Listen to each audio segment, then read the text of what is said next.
Howdy do, folks. I'm super excited to be here for another year of WordSesh, and we are talking about VS Code power user workflows. I'm excited about this talk because I'm going to cover a lot of ground here in the next 1 hour or so. I hope so you're excited as much as I am. For those of you who don't know me, I am Ahmad Awais. I'm a full-time open sourcer. I love the open source software community, and I'm a JavaScript developer advocate as well. I spent over 10 years with WordPress community. I have contributed to all sorts of things like default WordPress theme, customized component, the Gutenberg editor. I've built WP Gulp and Create Gutenberg blog. Maybe you already use one or two of my open source software.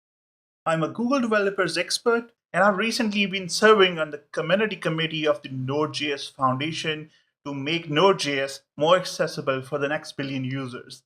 And it is beyond me that about 1.5 million developers use my open source code, and about 500,000 websites run that. So it's just amazing. It is the power of open source software, I think. And at the core of my heart, I'm an engineer. But you know what? Crash that. I'm an emojineer. I love emojis. And the best place to find me or to connect with me is my Twitter account, mrahmadawais. Should go ahead and follow me there because I use my Twitter account as a mini blog. I tweet daily and I tweet all sorts of things, developer jokes and whatnot. If you see the fire emoji in my tweets, probably that is going to be a hot development tip. And you can also find me on GitHub, my website, ahmadawais.com, or subscribe to my newsletter called Developers Takeaway. And if you follow me on Twitter, it would be supercalifragilisticexpialidocious. I said it right for once. Okay, let's move on. A couple of months ago, I launched this course called VS Code Power User. In this course, you'll find about 70 videos, and I have documented all of my personal VS Code Power User workflow inside of it. I've talked about JavaScript, Go, PHP, CSS, and all of those good goodies and tasty treats. So what happened was, in 2017, I was working with these giant big software firms from Google to Facebook to Amazon, and software developers that I have a huge respect. They were using VS Code. So I thought there must be something really good about this editor since it is a Microsoft product and engineers at other companies are using it. That was odd back then.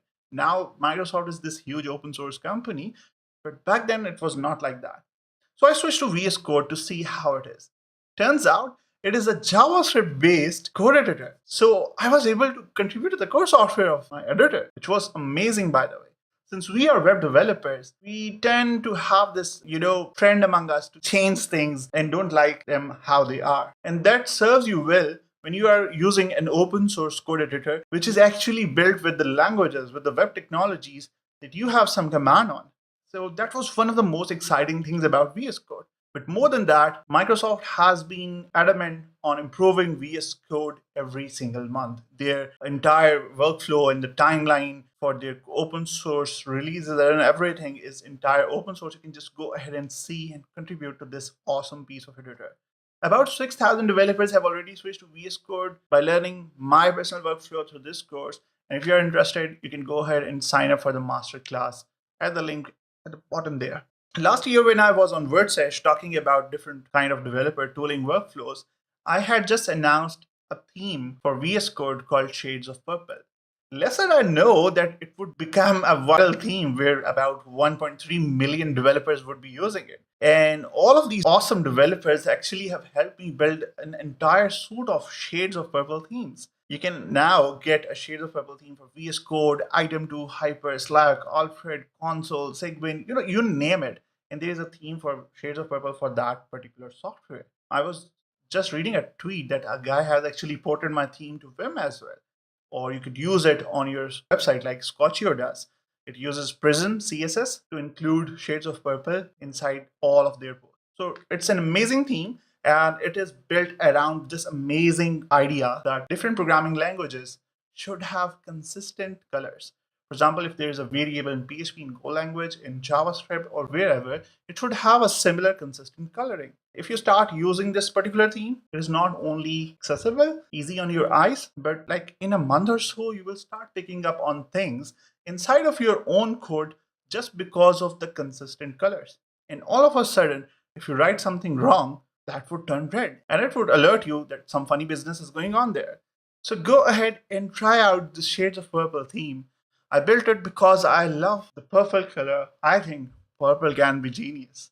Okay, enough with the introduction. Let's move on to the exciting part of this talk, VS Code Power User workflows ahead. So what I've done here is I have picked out 7 different videos from my VSCode.pro, VS Code Power User course, and I've included them inside of this talk, and we are going to review all of that. I'm going to teach you some VS Code basics, some user interface know-how. We're going to play with the command palette, and I'm going to talk about key maps as well that can help you switch today and bring your own shortcuts or snippets from your own editor right inside of the VS Code editor. After that, very fun videos about file handling and file editing yoga, where I'm going to talk about all of those multi-cursor thingies that you see all of these advanced developers use and how you can manipulate with the text in a very good way. There are like 14 different methods in there.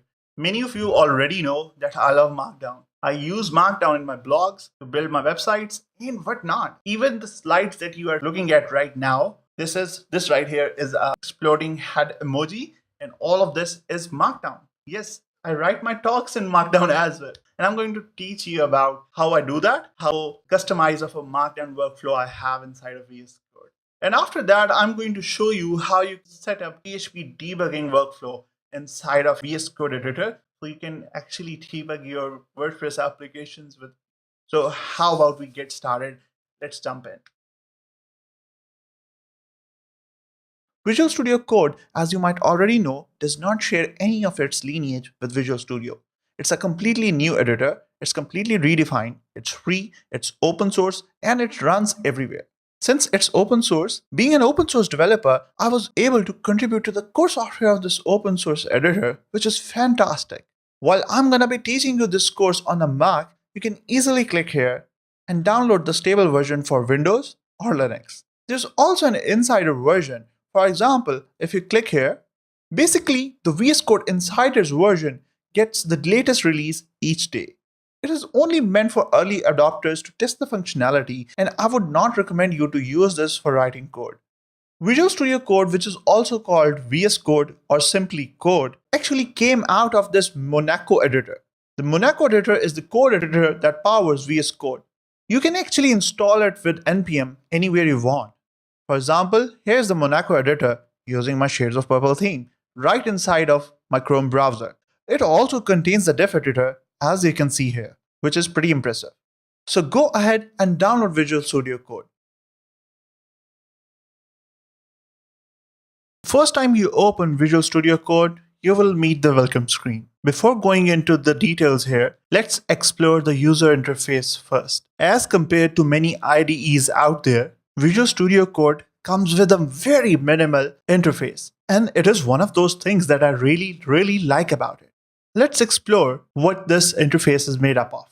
On the left side here, you will find an activity bar with a bunch of icons in it. This activity bar helps you switch between different views and gives you context-specific indicators. Inside here, you will find the Explorer, where you can explore all the files of your project. You can find, search, replace anything throughout your project. For example, stack, and there you can see the package.json and stack.js files have the word stack in them. Then there is the source control view, where you can see the changes.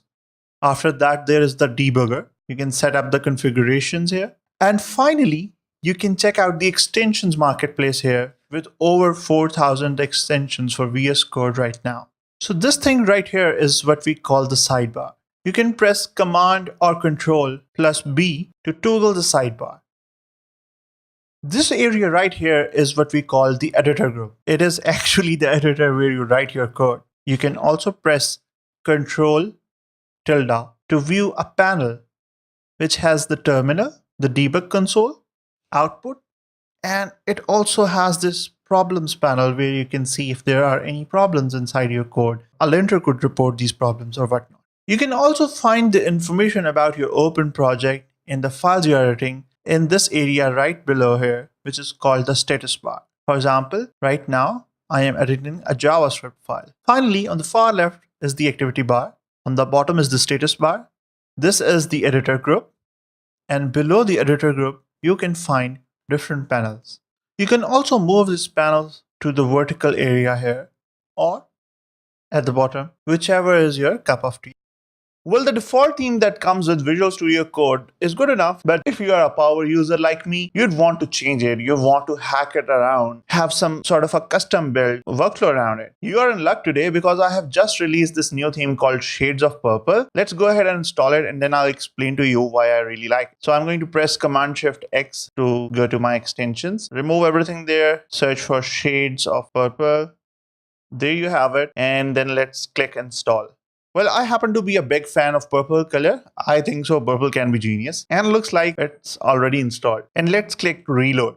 Well, what should have happened here is that Visual Studio Code should have applied the theme that I just recently installed. But it looks like that we have to actually go to this gear icon, click on color theme, select the shades of purple as our default theme. And voila, our theme is there. So I have done a lot of things with this Visual Studio Code theme called Shades of Purple. And for example, one thing that I can show you right off the bat is the Markdown syntax. While it is really easy to learn Markdown syntax, you can do it like in a week, but I don't want this syntax to be very prominent to me because I do a lot of my writings in my Visual Studio Code and I want the syntax to be as hidden as it could be. For example, if you see that I'm trying to bold this word, the syntax around it is kind of a hidden syntax. It is more prominent when you're writing code and you have these backticks with the name of a language around it, and they don't really look very well in other themes. But what I have done is I have chosen a dull color for these punctuations for Markdown, and it looks really well. Only the things that really matter stand out. For example, let's go to the old theme we had. I think it was the Dog Visual Studio, and take a look at this. Now this looks messy. There's a lot of syntax which shouldn't be meddling around with our code. But as soon as we move away from this theme to Shades of Purple, you can see that syntax that does not matter to our writing kind of goes away. While it's really minimal, I think most of the developers have looked at it as a welcoming change. And there are a lot of things. The CSS syntax is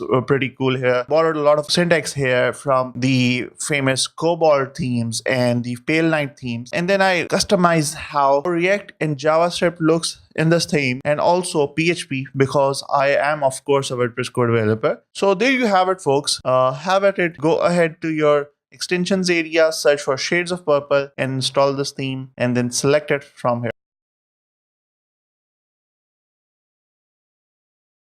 VS Code is equally accessible from the keyboard. One of the most important keyboard shortcuts you're gonna wanna know is Command-Shift-P. A control on Windows. You can also find it written here when you have no file open. Let's go ahead and press it. Command-Shift-P. This is what we call a command palette. You can find all of these commands that you can run from VS Code right here. For example, let's say I want to open the settings area for VS Code. I'm going to type settings. And there you go. And it can also do a fuzzy search. For example, remember when we changed this VS Code theme and we opened a color theme panel? So I can do C theme, and there you go. Preferences, color theme. So again, Command-Shift-P, and there you have it. There's a lot more you can do with this command palette. I'm gonna save it for another video. Right now, remember the most important keyboard shortcut in VS Code is Command-Shift-P. I switched from Sublime Text to Visual Studio Code, and the first thing I did was install a key map. Press Command-Shift-P to open command palette and search for key maps. Here you can find a bunch of key maps. While I'm interested in the Sublime Text key map, you might be interested in the one from Vim, Atom, or Notepad++. I'm going to install this key map. So Microsoft has built this Sublime Text key map and about 500,000 users are using it. This key map is actually going to map the keyboard shortcuts in Visual Studio Code in accordance with the keyboard shortcuts I had in Sublime Text. So it is going to make it really fun for me to switch from Sublime Text to Visual Studio Code. So click install and then press reload. You can actually see what this Sublime Text key map contributes. It contributes a lot of keyboard shortcuts, which you already have built a muscle memory for while using Sublime Text. So right off the bat, after installing Sublime Text key map, I was quite productive in Visual Studio Code after switching from Sublime Text. A couple of years ago, just like you, I was trying to learn all these power user workflows. Today is your lucky day because I'm going to teach you how to deal with lines, how to juggle with words, and how to do those multi-cursors thingy, if you know what I mean. Anyway, before we start, I need to tell you that I'm using macOS, and when I say command, that should be control on Windows or Linux or other OS. And similarly, when I say option, you should know that I mean alt on other OS. Let's begin with our first power user workflow. First thing first, our current workflow is line iteration. Let's say my cursor is here and I want to go here. I have seen developers press the right key and hold it till they get to the end. That is no way to live your life. You need to use the command or control key. See, when you press and hold command and then press the right key, it jumps the cursor to the end of the line. Similarly, when you press and hold command and press the left key, you're at the start of line.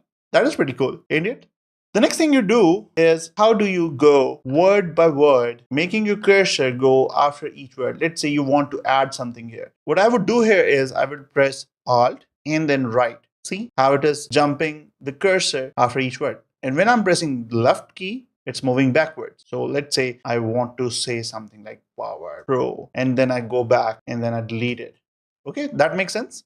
Now, what if you need to select while you are iterating over this line? Well, for that, you can add shift to the mix. For example, press and hold command along with shift, and when I press the left key, all of that line gets selected. And similarly, when I press and hold alt and shift and start moving to the right, I'm selecting each word one by one, and I can go back by the left. That's pretty cool. Now let's move to our second workflow. Our current workflow is how you can delete a line. I've seen people select all the line and then press delete. That is no way to live your life. What you can do instead is your cursor could be anywhere. Let's say in the middle of the line here. All you have to do is press Command Shift and K, and boom, the line is gone. Command Z, and let's delete the first line. Command Shift K. Gone. It's not in your clipboard or anything. You don't have to do cut over the line or anything. Just Command Shift K, and it's gone. The next workflow here is how can we duplicate a line? Well, this is a fun one. Maybe you are writing a JavaScript object and you need to duplicate the key value pairs. What you need to do is, you see, your cursor could be anywhere in the middle of the line. All you have to do is press Alt, Shift, and down. Duplicate this line down that line, or you can also duplicate this line above that line. If I press Alt, Shift, and up, the line that gets added is above this line. This next workflow is very simple, but I've seen developers who don't know how easy it is to cut, copy, paste a line in Visual Studio Code. You can have your cursor at any place. You don't need to be at the end of the line or at the start of the line. Your cursor could be placed here, and you would just press Command X and then line will get cut. Or you can press Command C to copy this line, go to another line, and then just press Command V. There you have it. One more thing that I'd see developers doing wrong is they feel the need that they need to move to the start of the line. They are going to paste a line. That is not true. For example, I was here, I pressed Command C. Now I can be here in the first line, and when I press Command V, you see, the first line becomes the second line, and the first line moves down. I don't need to be at the start of a line. So I'm here, press Command V. I'm at the end of the line, press Command V. See? That's simple. Let's see how easy it is to move a line up and down. For that, my cursor is in the third line here. I'm going to press and hold Command and Control. And when I press up, my line, the entire line will go up, up, up, up, and then down, down, down. See? Press and hold Command and Control, and then up and down keys are here to serve you.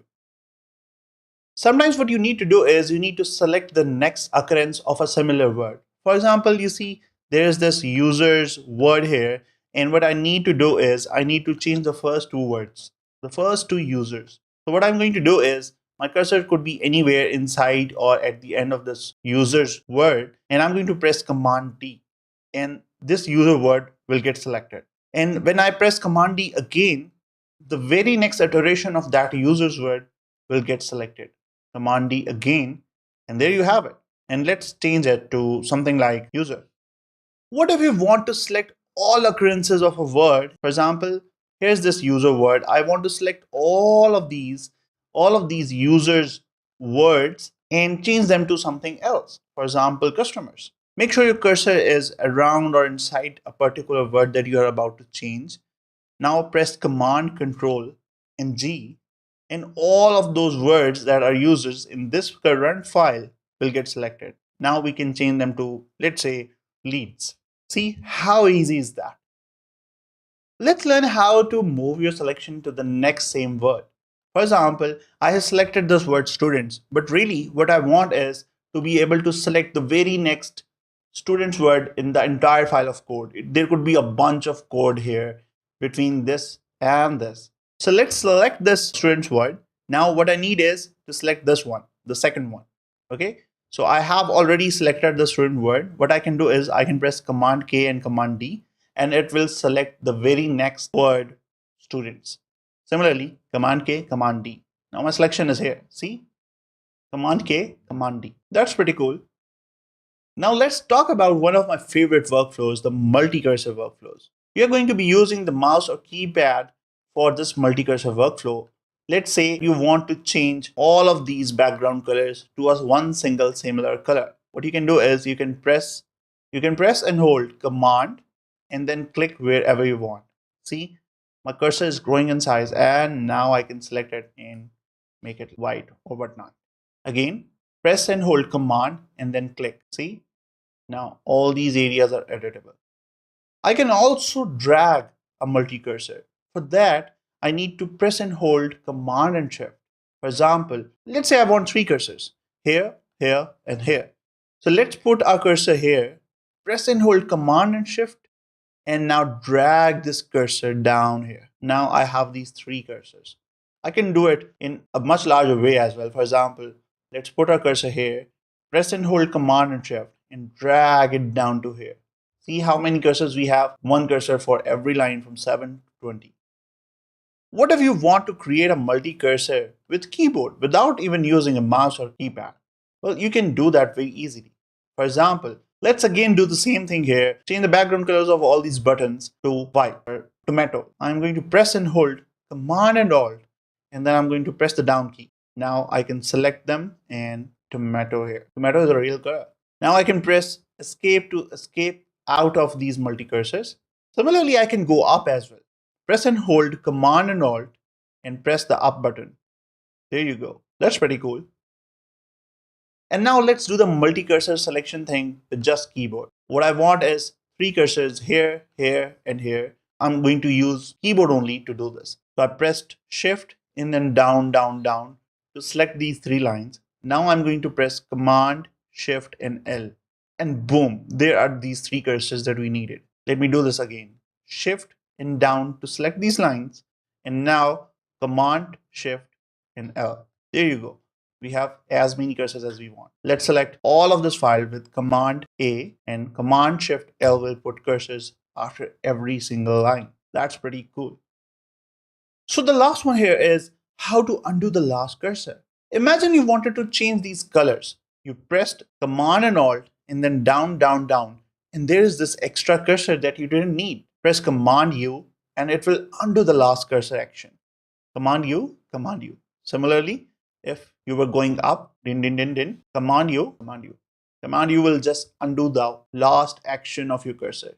It's also true for your mouse and keypad. Click here, select Command and Shift, and then drag it out here. We didn't need this last one. So I'm going to press Command U, and there, it's gone. I love writing Markdown. I do my talks in Markdown, my blogs in Markdown, and pretty much anything that I do open source has a readme.md file for which I have to use Markdown.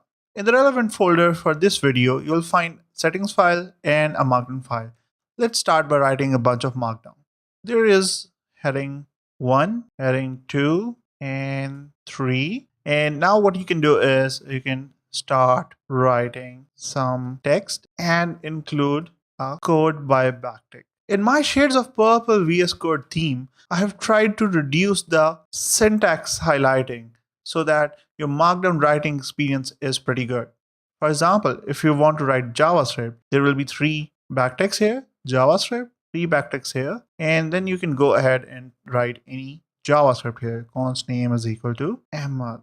See, all of this is highlighted. Console.log, because we are very good at programming, so why don't we go ahead and do this? So there you go. Now let's go ahead and set a few settings related to Markdown. For that, press Command, comma, and right at the bottom. So the setting we are going to talk about here first is you can create settings specific to a particular language or syntax by creating a setting with that name, just like this. Any setting that goes in here will be specific to Markdown only. For example, if you see format on save is set to true, but I don't like Markdown to be auto-formatted so that I have more grainier control over everything I'm writing. So why don't you go ahead and add these settings? For example, here in Markdown files, format on save is set to false. And if there are any quick suggestions, they should automatically show up while I'm typing. And one more setting that I like is the default language of the file that opens up. For example, if you press Command N, the new file that opens up, which is an untitled file, has the syntax of plain text. It doesn't really help anyone to have a plain text file open up whenever you press Command N. If you try to save it, it will not even have a file extension. So what I do is I set this setting of default language. You can go ahead and search for it, default language. So the file language mode that is assigned to a new file. Copy it to the setting, and now we can add Markdown here. Done. Now, if I press Command N, the new file that opens up has the syntax of Markdown, and I can start writing Markdown right away. How cool is that? Okay, once these settings are done, we can view this Markdown file. Okay, VS Code is a pretty good editor. By default, it offers you a Markdown preview. If you click this button, it will open up a preview on the side and you will be able to preview your Markdown. But we can improve it a lot by a couple of extensions. How about we go ahead and do that? Press Command-Shift-X, close this, and now I'm going to search for extensions related to Markdown. So as you can see, there are a lot of Markdown extensions that you can use, and I'm not gonna judge if you will use a lot of them. I only use a couple of them. For example, the first one I use is Markdown Lint. Yep. It's also a recommended extension. Go ahead and install it and let me show you how it works. So as soon as I have installed this Markdown extension, it has started to give me these squiggly little things telling me that there are some errors. So what I can do is I can press Command-Shift-M, or I can hover on these errors to find out what these errors are. In my Markdown file, Markdown Lint is reporting this particular error, MD022, which means, let me show you here, which means headings should be surrounded by blank lines. This is the reporter, this is the linter which is reporting, and this is the rule, particular rule by which this error is occurring. So if I press enter here, all of this looks good. And then there is another error, multiple consecutive blank lines are not allowed. So I can go ahead and press Command-Shift-K and Command-Shift-K to remove those lines. And if I press Command-Shift-M now, there are no problems whatsoever. So linting Markdown helps you a lot, but sometimes there are a couple of rules that you don't really like. For example, if I add a semicolon here, it will again result into a rule being triggered. Trailing punctuation in heading is not allowed. Maybe I don't agree with this rule and I would want to disable this rule. So what I can do is I can study the documentation of Markdown Lint. Let's copy it, search for Markdown Lint, back to it, and if we go down and study the documentation here, it suggests that there are these rules which are automatically enabled, and to change these rules, we can actually create a Markdown rules file and disable them. For example, if we want to disable MD013 rule, we can just create a Markdown file which will disable that rule in this way. So how about we go ahead and do this? It is suggesting us to create this file in the root folder where we want more grainier control over Markdown Lint. So I'm going to the Explorer. Here is our Markdown file. In the same root, I'm going to create Markdown Lint.json, and it is giving me a bunch of output, which means it has started to load this file. So by default, I'm going to set it to all of that to true. Now let's come back here and search for the rule. Look at the rule that we disagree with. So it's MD026. So I'm going to go here. I'm going to type here MD.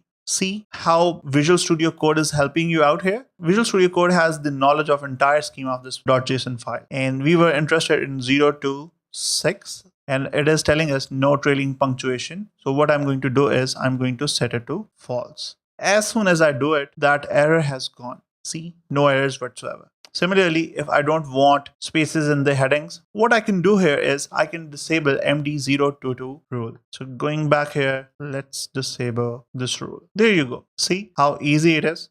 Now let's go ahead and improve our preview. For that, I'm going to install a Markdown preview GitHub extension. Make sure it is by Matt Berner. I hope I'm pronouncing his name right. What it does is it changes the VS Code's built-in Markdown preview to match GitHub style. See how it looks here? Let's reload. And now if I open up the preview, it matches the preview styling of GitHub, and I really like it. As you can see, there is a shortcut to open this preview, and I don't have to click here. And that shortcut is Command K V. So you are going to trigger that shortcut in a little bit different manner. Just press Command K and then leave every button and then press V.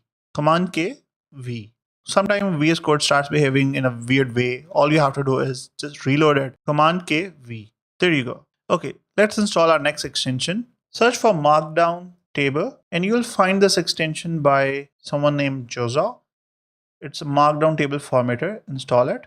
And let's reload it. Now if you have a table here, for example, let me just open up the preview. Let's say you have a table here with heading and then some text like this. Then there is what is going on. See, it does render like a table. See, this formatting doesn't look really well. So what you can do is you can press Command Shift P and search for format document. And this extension will go ahead and format the table for you. But sometimes you don't really want to format the entire document and worry about what formatting changes would happen. All you really need is to format this particular table. For that, there is another extension called Table Formatter. Yeah, this one. Look at the name of author. I'm not even going to try to pronounce it. Just go ahead and install it. Reload it. And now what you can do is you can select this table, search for table and format current. And there you go. It will format the current table. Looks pretty neat to me. Okay. The next extension I'm going to install is Markdown Image Sizes. It's another extension by Matt. What this extension allows you to do is define image size syntax right inside VS Code.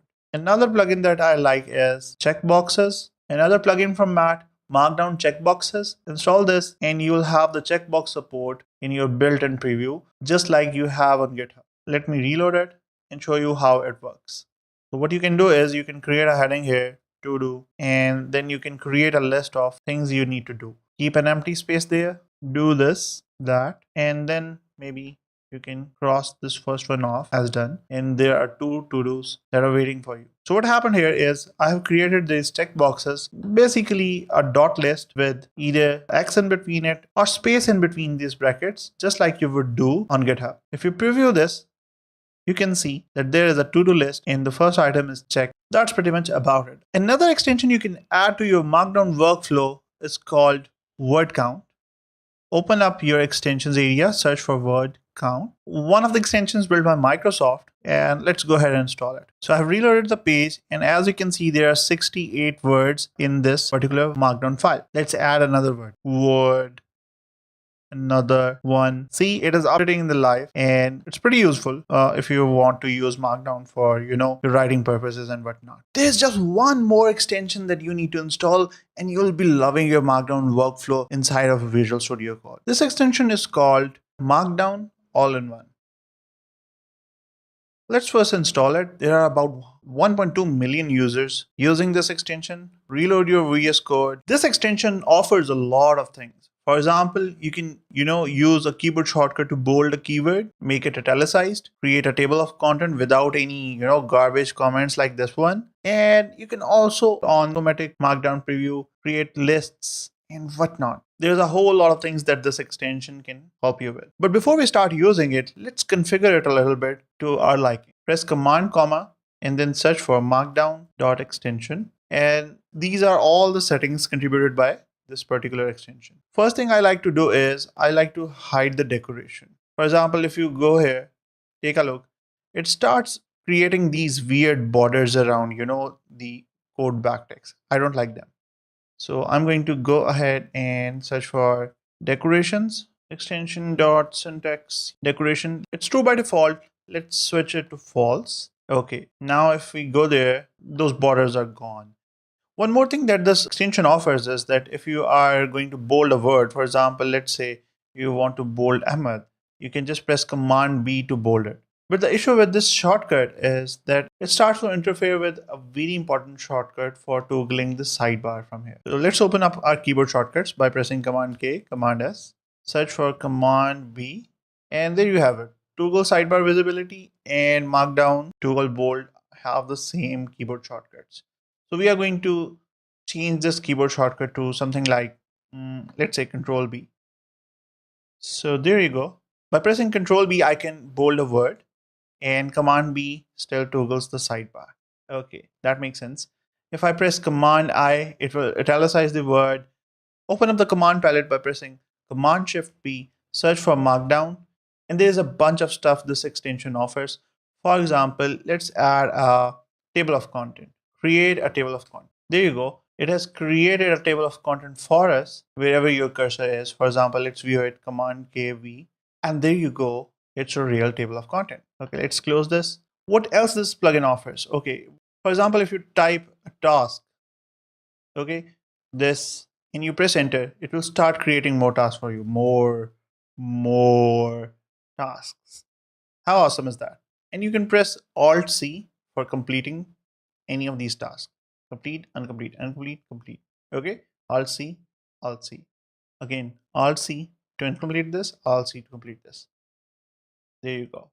This is a pretty good feature. If you're creating, a list of sorts, for example, one dot, this is, and you press enter, it creates the second item, then again, go ahead. For now, just ignore Markdown lint for this silly squiggly things.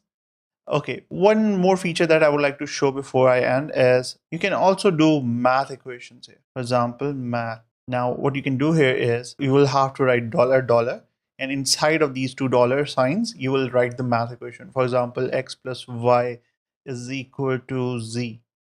There you go. It's a nice looking math equation there. You can read more about in the README of this Markdown all-in-one extension. Another really good thing that this Markdown all-in-one extension offers is you can press Control Shift in brackets, the square brackets, and it will do this kind of thing. It will toggle the heading, the right bracket, and the left bracket. This is pretty amazing. For example, on a later stage that I decided that this should have been heading number 3, all I can do is Control Shift and right bracket, or to go back, Control Shift and left bracket. So that is pretty handy. I hope you have fun writing Markdown in Visual Studio Code. Inside the PHP plus WordPress setup folder, you will also find a WordPress debug.emd file. This is a detailed tutorial about setting up your VS Code for WordPress debugging. I know for a fact that all of this configuration setup can be very hard.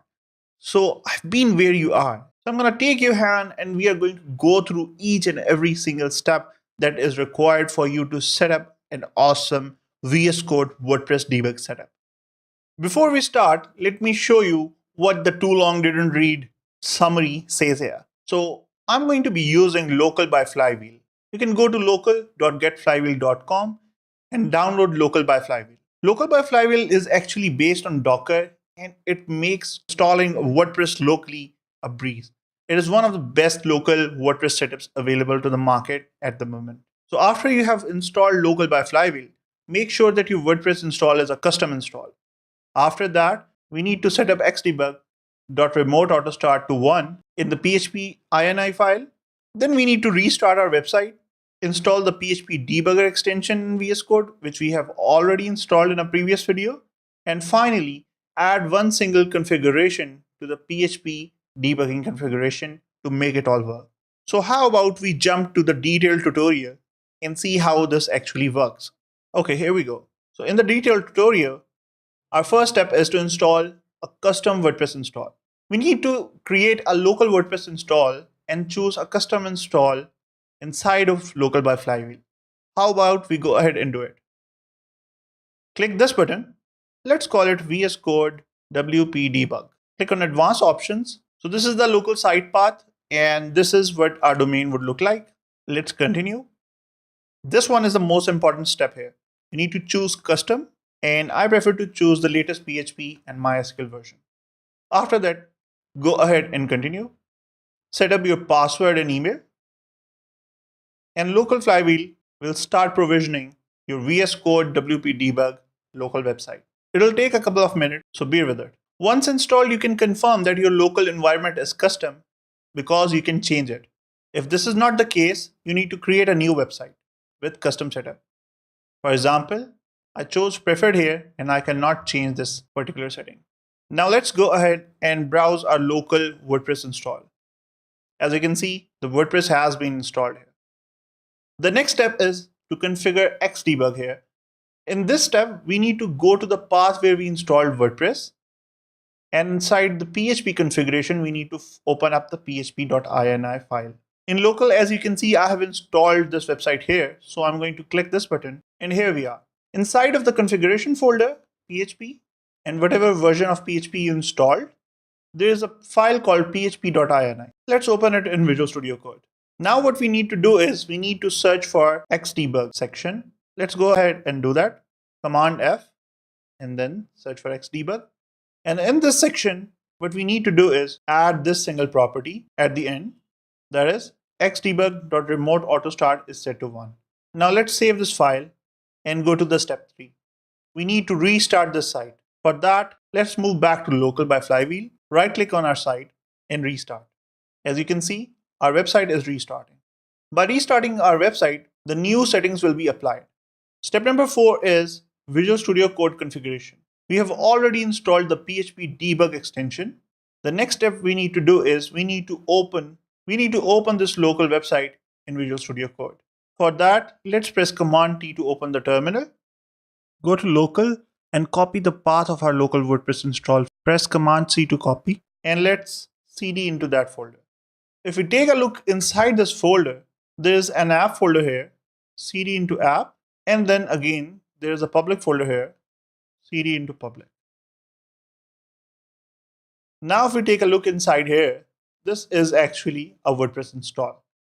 This is the folder we need to open inside code. For that, we can use the command code and then dot. Dot indicates opening up the entire folder inside of code. Press enter and here we go. We have opened up our local WordPress install in Visual Studio Code. Let's close it down. The next few steps lead to the configuration of our debugging setup. For that, press Command Shift and D to open up the debugger section. This one here. Let me drag it up here. As you can see, there is no configuration at the moment. Let's create a new debugging process by clicking this gear icon and selecting PHP. This is a very basic PHP debugging file that is introduced into our folder by the PHP debug extension of VS Code. The file name is launch.json. If we press Command Shift and E, we can see that a new folder called .vscode was added, and inside there is a launch.json file. This file is where we will configure our different Visual Studio Code related debugging configurations. Now let's go back to our debugger, Command Shift and D. Here we are. The fact of the matter is, this configuration works very well with any simple PHP project. But in our case with WordPress installed with local by flywheel, we need to add one more thing. We need to add this one setting of path mappings here. Let me just copy and paste it before I explain to you what that is. As you can see, this is a mapping of server paths to the local paths. What's happening here is local by flywheel is actually based on Docker. In Docker, there is a virtual machine running inside of your actual computer. So what we need to do is we need to map our server paths to local paths. We need to tell that app/public folder is what I have opened up in this workspace. As you can click here and see, this is basically inside of /app and /public folder. To verify this, I'm going to open up the terminal. Let's drag it a little bit here. And as you can see, documents web dev local, and this was our website. And inside this website, /app/public is the folder we are in at the moment, which is actually our workspace root. With this setting, our debug setup is complete. Let's go ahead and start debugging WordPress. So I'm going to go inside the themes folder, and since 2017 is the theme currently active here, I'm going inside that, and let's replace the header file with a custom code that I have written here. Okay. As you can see, I have added two new variables to see if our debug setup is actually working. I'm going to click here and here to add two breaking points so that as soon as the site execution is at this particular point, my VS Code debugger stops and starts showing me debugging info. Let's go ahead and try it out. Press Command Shift and D. We are going to run the listen for X debug. Going to hit Start Debugging.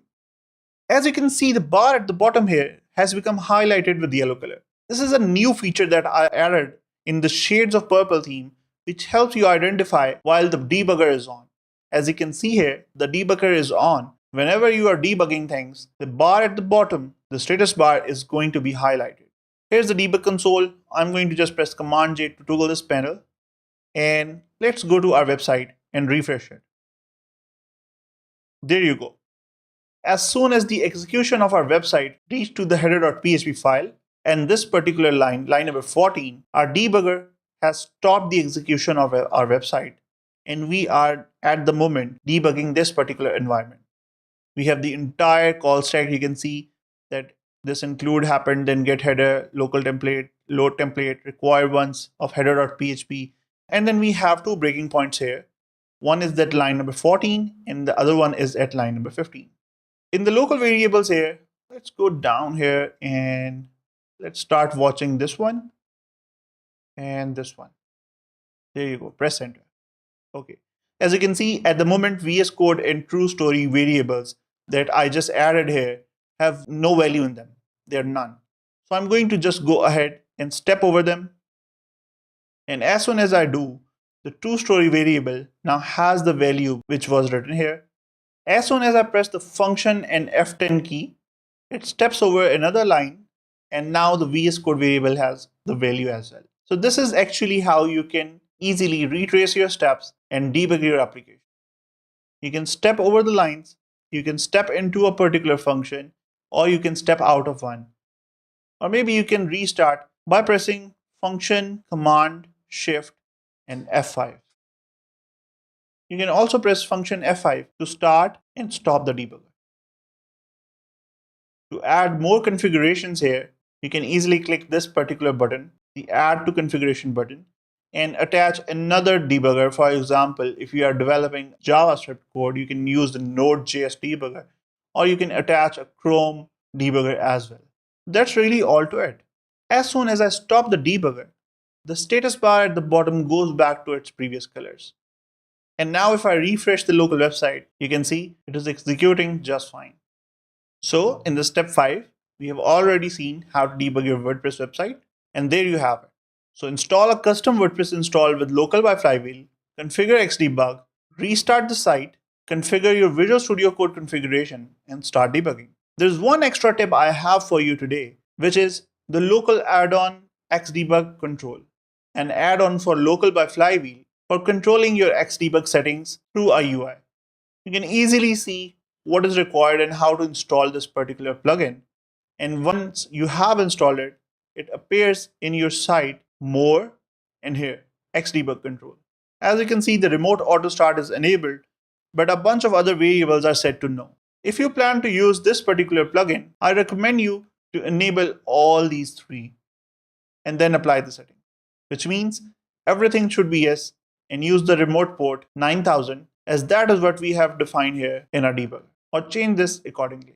Setting all of these options to yes is important. This is actually what I wrote about here, that some third-party extensions might turn some other debugging features to false. So what you need to confirm is that all of these features are set to 1. For example, let's paste them here. Scream is set to 1. Remote enable is set to 1. There you go. And the connect back is also set to 1. So all of these settings should be set to 1 for VS Code debugging setup to work. Well, that's pretty much about it. A simple and sweet VS Code WordPress debugging setup. And that's about it. I hope you enjoyed my talk today and learned a bit about VS Code and some power user workflows. I have already gone ahead and tweeted the link out for this particular video. So go ahead and follow me on Twitter and find that link so you can watch this video later. And if you would like to have more insights into my power user VS Code workflow, you can go ahead and sign up for my course and use that coupon to get an extra 10% discount. And if you have any questions about this talk, go ahead and ask them. And I think that's pretty much about it.